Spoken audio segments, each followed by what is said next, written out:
Hey, what's up? Dusk here, and today we're going to be doing a deep dive on the Singularity.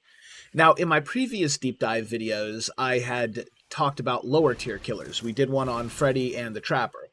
And the idea was to come up with better builds and strategies to try and elevate them to a higher tier, to try and make them more powerful.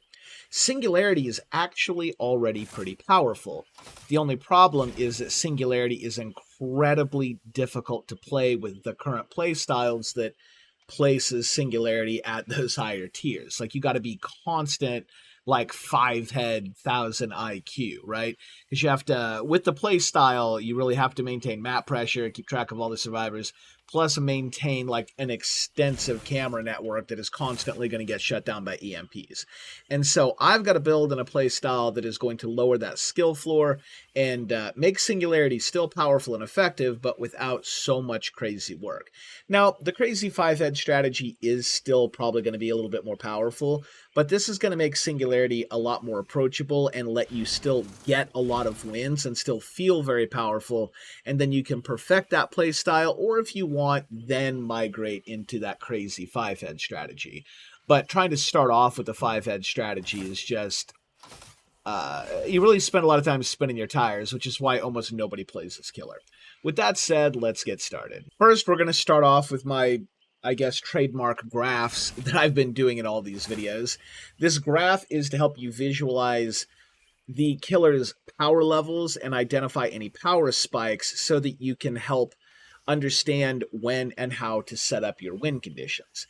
Singularity's power is always on, though, and so there really isn't any shift in power. It just slightly gradually goes up throughout the course of the round because Singularity is an M1 killer. And the more pallets you destroy, just the naturally stronger an M1 killer is going to get, so you get this gradual increase in power.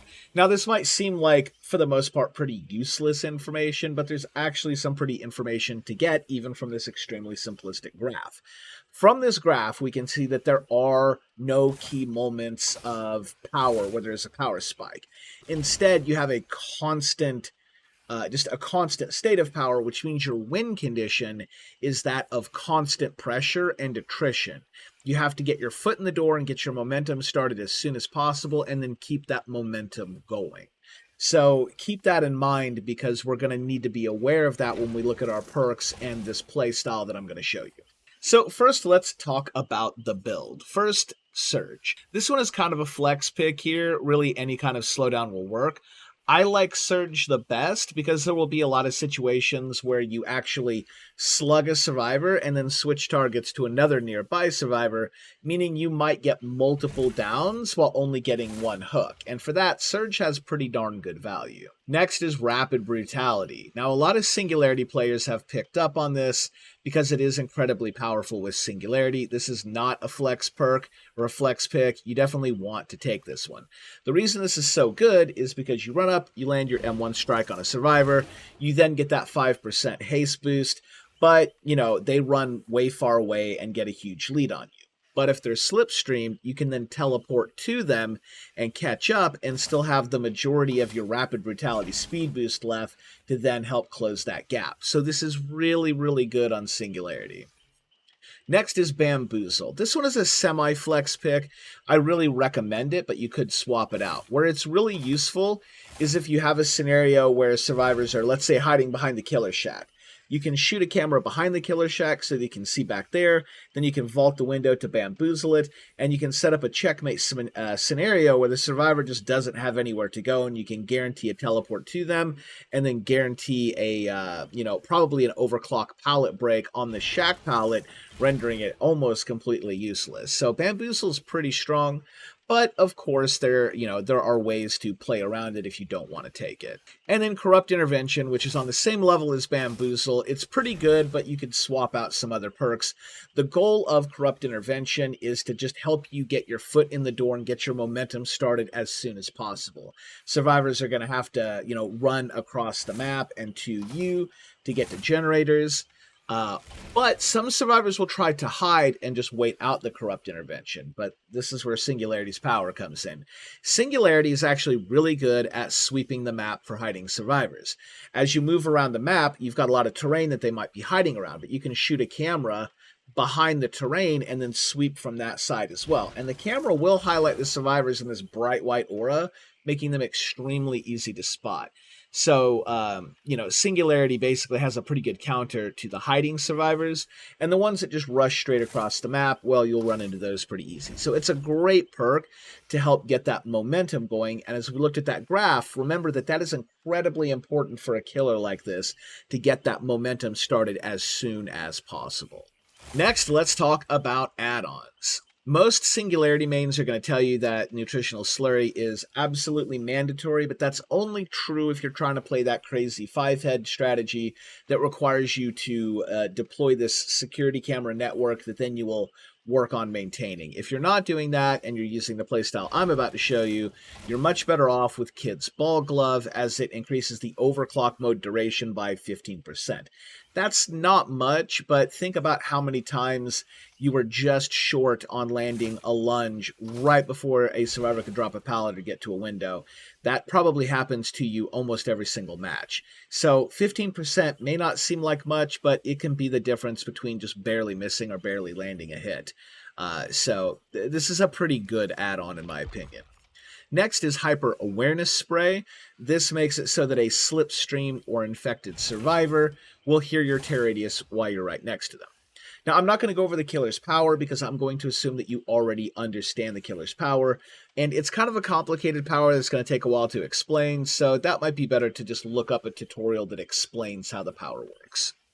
So yeah, the Hyper Awareness Spray will make it so that they always have your tear radius next to them. Where this really comes in handy is that some survivors will try to constantly break line of sight so that you can't shoot them to teleport to them. But while doing that, they also lose line of sight to you. And if they have that tear radius up, they won't really know where you are. So this is really good for making big cutoff plays, especially on maps like Leary's, where it's a lot easier to break that line of sight. So this is pretty useful. Now, some people might point out that there are really good purple or iridescent, but like in all of my videos, I don't recommend purple or iridescence as part of a build because you can't keep those add-ons farmed up enough to have them every single match.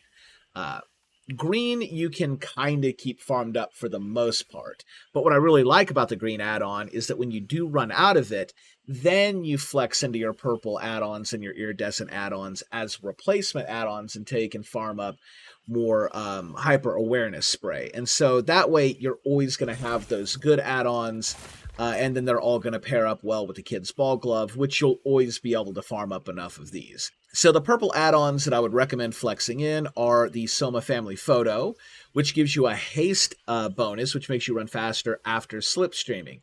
And remember, we're comboing Rapid Brutality with slipstreams too, so these two have a lot of really nice synergy. The downside is that this decreases the overclock mode duration by 20%, but the Kid's Ball Glove can help offset that because it increases it by 15%.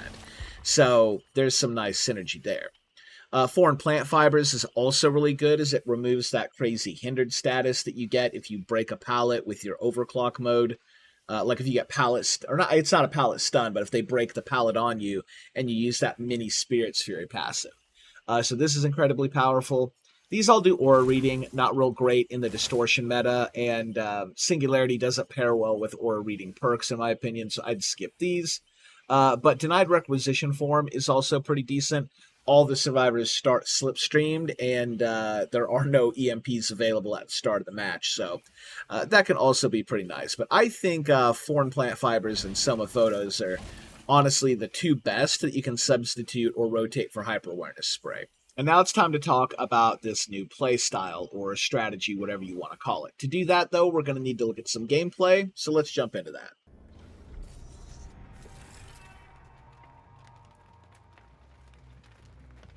So with this playstyle, when you start out, you're not going to run around and set up a camera network.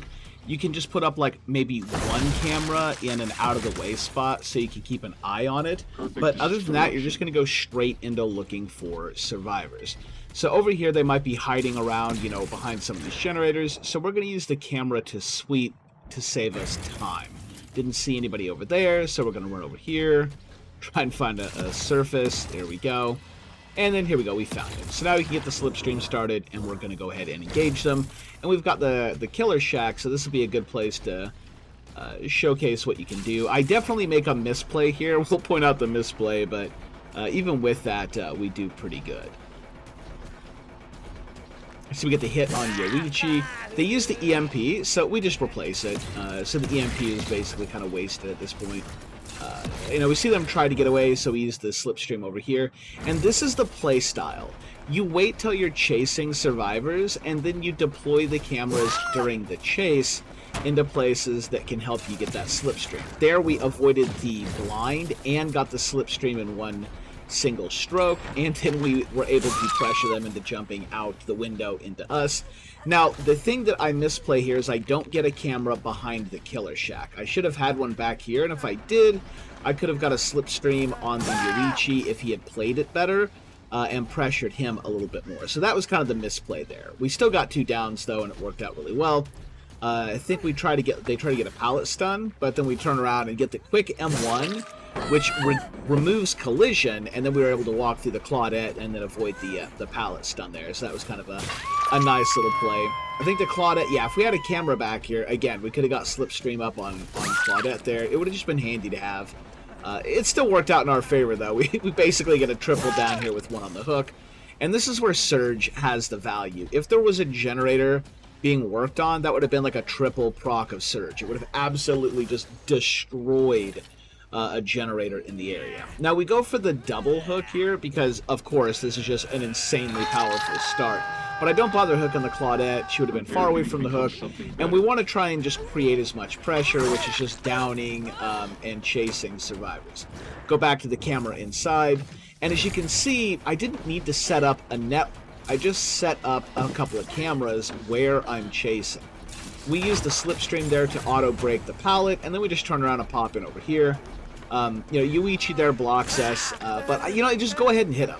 Now he's got a med, so he's even slow. And we can still use our cameras to catch up, so it's not like we really lose ground at the end of the day. So this is a killer. You should be comfortable just, if somebody tries to come up to body block you, just pop them. Alright, so this is a really important thing to note here, what happened with this Nia. Remember, when you slipstream, you appear behind the survivor. As soon as that Nia turned to run to it was the left or the right, that turned her back to the opposite direction. So when we slipstreamed, we appeared on the same side of the wall.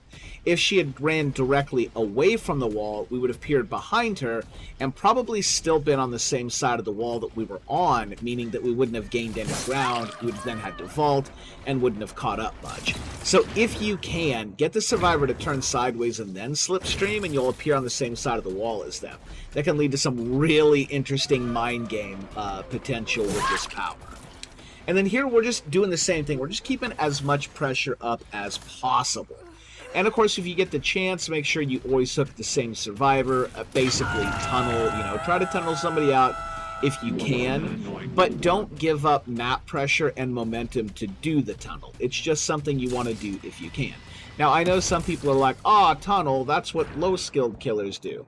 Listen, playing bad on purpose is not playing good. It's just playing bad on purpose. Tunneling is one of the most powerful tactics in the game, and it has been for 8 years. Playing bad on purpose does nothing but mask the fact that tunneling is powerful, which really prevents the devs from doing anything about it. Like, it took them, 7 years to get good anti-camp measures in place? And part of that is because it just wasn't being abused properly as the overpowered strategy that it was. So use powerful strategies. Don't play bad on purpose just because you think you need to flex. Because all that does is it gives developers an excuse to not balance the game. You know, I would love to have more fun alternatives, but this has been the best strategy for 8 years. Play like you're trying to play good. Don't play bad on purpose. Tunnel when you get the opportunity. So anyway, we've just got some more plays around the killer shack. This is kind of a mistake on the survivors to keep coming back. You know, they view the killer shack as a safety zone. but with just a couple of cameras, it's not. And it's a small area to maintain, so if they do EMP, you know, you've got some cameras that you're right next to that are easy to replace. This is so much easier than trying to maintain a camera network all around the map. See, we've got the Nia here. We just throw a camera behind her. Boom, done. If she EMPs, throw up a new camera. And if we get too many cameras up, who cares? We're not trying to maintain a network.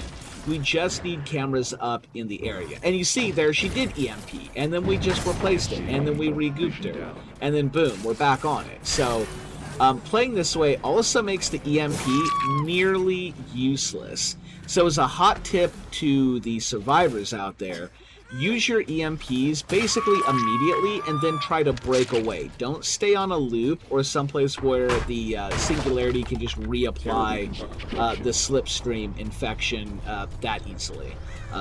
That'll kind of set you up for failure.